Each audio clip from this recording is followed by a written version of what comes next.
کتونکو الب خان شیرپو یم، کیمرامین ناصر یاسر خان دی. دا مهال زه ولاړ یم په علیشا قلعه شیرپو کې په یو کور کې یو مشر راسره کارونه کول او مسلسل کالونه کول او چې دغه کور ته رالو نو د کور هسې خالم چې کوم دی نو کنډر دی او دا سړی انتخابي غریب دی او د صدر صاحب رحیم الله صاحب چې کوم دی هغه پکې خو هم په رابطه کې نو دا جي د دوی دا کور دا دیوال چې کوم دی دا داسې دیوال نه دی، د دې شاته چې کوم دی نو ډېره غټه کنده ده او هغې ته چې کوم دی نو دا بری راخېجول دي څنګه چې سیند ته پشتي کېږي نو دغه شانتې خو ده ته داسې پشته وشوله نو یقینا د ده دا نیستي به غوسه شي، د ده ته چې کومه خطره ده یا کومه پریشاني ده د ده دا کور به محفوظ شي. د هغې دپاره چې کوم دی نو دغه کور ته موږ راغلي نور داسې خبره نشته دی.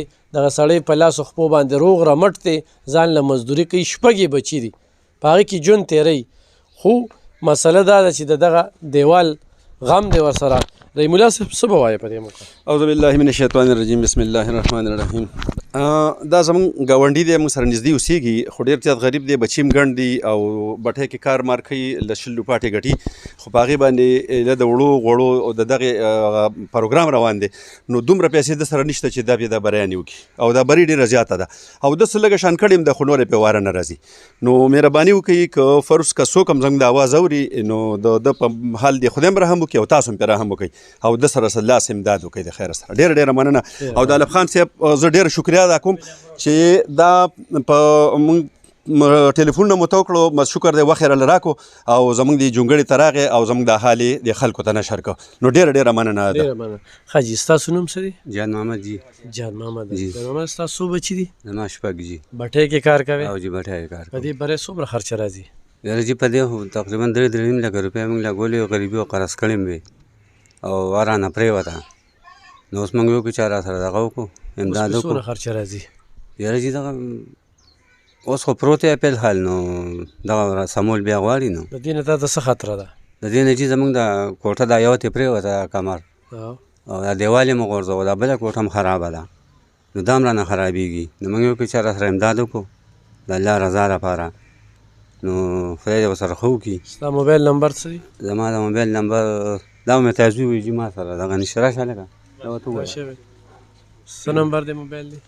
0314 92 35 628 0314 92 35 628.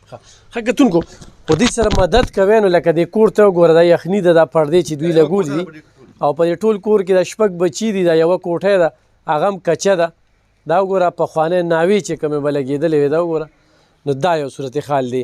دې ته مو وي چې خطره څه ده نو خطره دا ده خو دا دې دا کوټه جوړوي نو دا کوټه هسې بې ځایه ده د دې برۍ د وجې چې کومه ده دا دې خوا کوټه دا را پرېوتې راشه وګوره جي دې کې سامان مامان چې کوم دی نو هر څه کنډر شوي دي او ځان ته یې دغه شپول جوړ کړی دی. نو د ده دغه یو خواهش دی چې دا بری ورله څوک روچته کي نو د ده دا کور به محفوظ شي، دې به دلته کې کوټه جوړه کړي. دغه زوی هم زلمی دی، دې زوی له به کې واده م وکړي.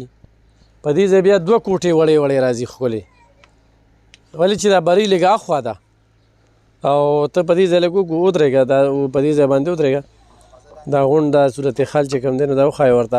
دا تاسو وینئ چې لاندې څونه کنده ښکاري او دا برۍ چې کومه ده دا لاندې ده پرېوتې ده، ده به خپل کوشش کړی دی او هغه کوشش کې به په غریبۍ کې 3.5 لکه روپۍ لګولي دي او اوس دا دې دا خبره کوي چې د دې را سره څوک مدد وکړي نو دا پریشانی ده ورته.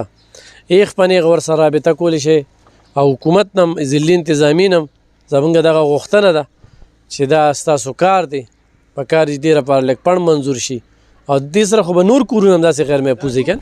جي او جي دې خوا نور هم دي جي، دا دې خوا کور هم دی، دې خوا هم دي 2 3 4 جي. دا ډېر کورونه دي نو دا ټول کورونه به محفوظه شي او دې ټول کورونو غم په کار دی چونکې دا د حکومت ذمهواري ده.